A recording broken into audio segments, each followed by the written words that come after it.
Alright everybody, we've got a texture metal game between Rasposo and Disobeyed. They're going to In Memoriam. This is a September game. We are in fact going back into the archives just a little bit. A lot of people starting their November games kind of late actually. There has been...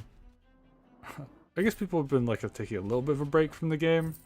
Just you know, post World Finals burnout, I guess you could say. People are wanting to just kind of relax. So yeah, we're gonna go into some older replays, and we have Rasposo versus Disobeyed. So this is actually a pretty even matchup. Both these players very good, and yeah, we have Rasposo kind of taking it to Valder right now.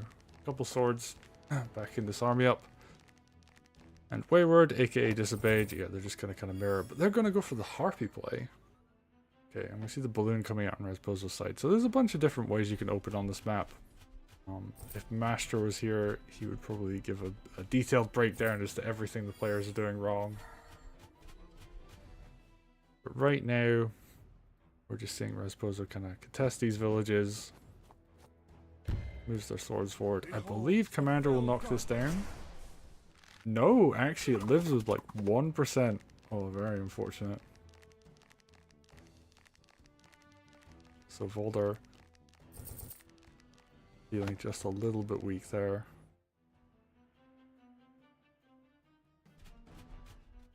I suppose it's probably feeling pretty great about themselves because they're absolutely going to knock this village down. Commander is 75% to village, so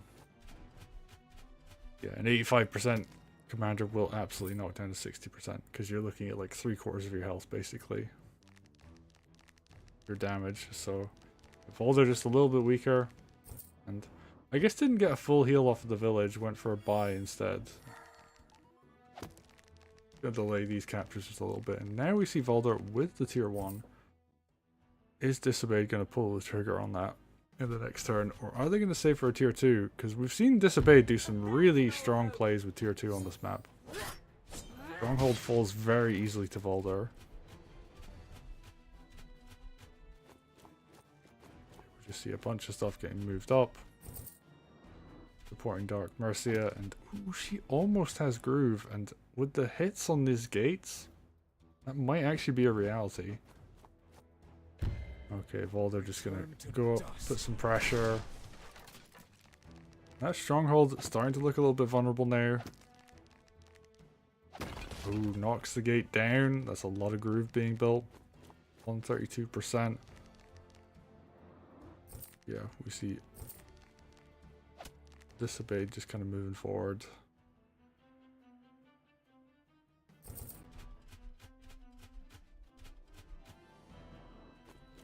Right. Rasposo, what are they gonna do? Oh, they find a balloon. Oh, that's really bad. Typically, like trading a mage for a balloon, there's like a lot of context as to whether that's a good idea or not, but on this map, that slows down reinforcements so much. And there is no real mage support yet on the right hand side. Yeah, this mage is a turn out from being useful. Yeah, ooh, he actually takes some counter attack damage on the spears. A little bit annoying actually, because that slightly damaged spear is going to have like a bunch of matchup differences. Purely because of like that little bit of damage. You never know, those things can add up. Okay, Dark Mercy, yeah, she's so far away from tier 2. Yeah, Rasposo's just like respecting Valder completely. Like, yep, you're gonna have tier 2. I'm gonna have to deal with that. It's gonna be pretty spooky. Puts swords in front of the stronghold. Makes a lot of sense. You really just don't want to let Valder walk up to your stronghold. Oh, and Harpy actually going to get a kill here. Oh, this is really smart. And I actually think it's completely worthwhile. Just shuts down this mage and is like, yeah, pushing forwards with everything. And all of a sudden, this is a really scary place to be for Dark Mercia, because that's going to be a lot of weak units if she decides to groove it.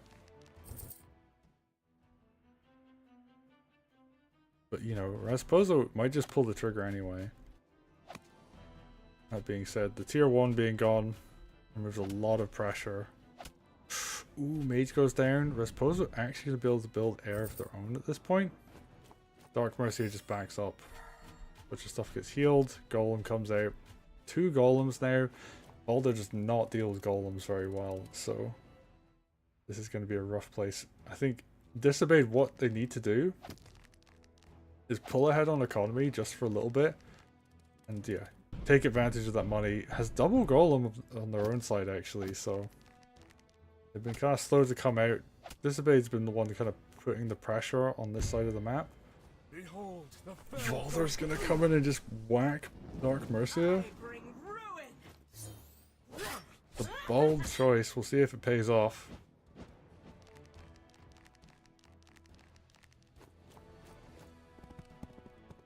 Yeah, this knight's just moving into position to threaten strongholds. To threaten the blockers as well. You want to be able to do like big damage on that golem. Oh, but now Rasposo senses that there's a bit of weakness over on this right hand side and just pushes. Does a lot of damage.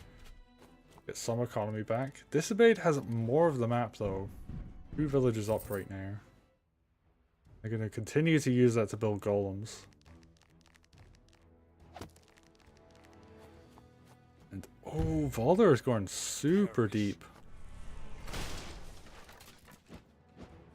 And I guess he can afford to. He's even got the escape route planned. But is that too deep? That's always the question. I don't think there's a setup for dog crit here. Dark Mercia does have tier 1, so she can reach, but... if you had tier 2, maybe, but... we're not going to see that yet. Oh, actually, is Rasposo going to try and build the groove? Oh, that knight's so low. Oh, if a sword had hit it first, that would have been a death. Dark Mercy actually going to go to this side in the top right hand corner. And we're going to see pressure on each other's barracks. And Dark Mercy is going to go straight up and fight 4 golems. And if there is a commander that can do this, it's Dark Mercia. So I respect the attempt. Dog just going to do a bit of chip damage in return. And yeah, the question is, can Rasposo hold on here? This is so many power units though. Disobeyed did such a good job of getting ahead on economy. There's no anti-air, so this balloon's going to wall perfectly against these golems. Dark Mercia can kind of just, you know, fight. Here we see Rasposo just continues to pressure it. Low health sword gets the kill on the knight.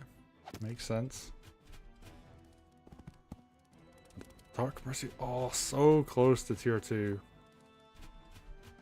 Yeah, we're just gonna see a sword coming out. I would have thought it'd be a spear, but sword also a good option here. And just hunkering down around this barracks and Disobeyed. Okay, what are they gonna do? They have a commander near a goal. I don't know if this is wise because Valder's gonna take a lot of damage. Dark Mercia does have groove now, so everything that happens over here, especially given that that's now a night crit. Oh, that's a night crit with no blocker. And that's a Dark Mercia with tier 2. I think Valder's just dead. There's a mage heal. And ooh, big mage heal comes in. Oh, but Dark Mercia is just going to be able to tank the hit. Not gonna die, and Valder has 2 sides open? 3 sides open actually. The forest not so much, but mage heal on this golem? I think Valder's dead. And this is so painful, like you just don't quite block all the tiles you need to block. And your night crit's gonna come in. Are we going to see the calculated kill with the Dark Mercia groove? Big mage heal comes in. Golem's going to... oh no, mage heal comes... Dark Mercia groove's going to come in first. She's gonna drain all these golems. And the mage, actually. And yeah. Golem walks up. 20% health, Valder. Not gonna tank that hit. Oh, it is the end, I'm afraid, Valder. And GG. Rasposo takes it. Was on the back foot economy-wise the whole game. But Dark Mercia's groove is extremely powerful. And that map wide 10% is going to be lethal in this instance. So well played. Rasposo takes it.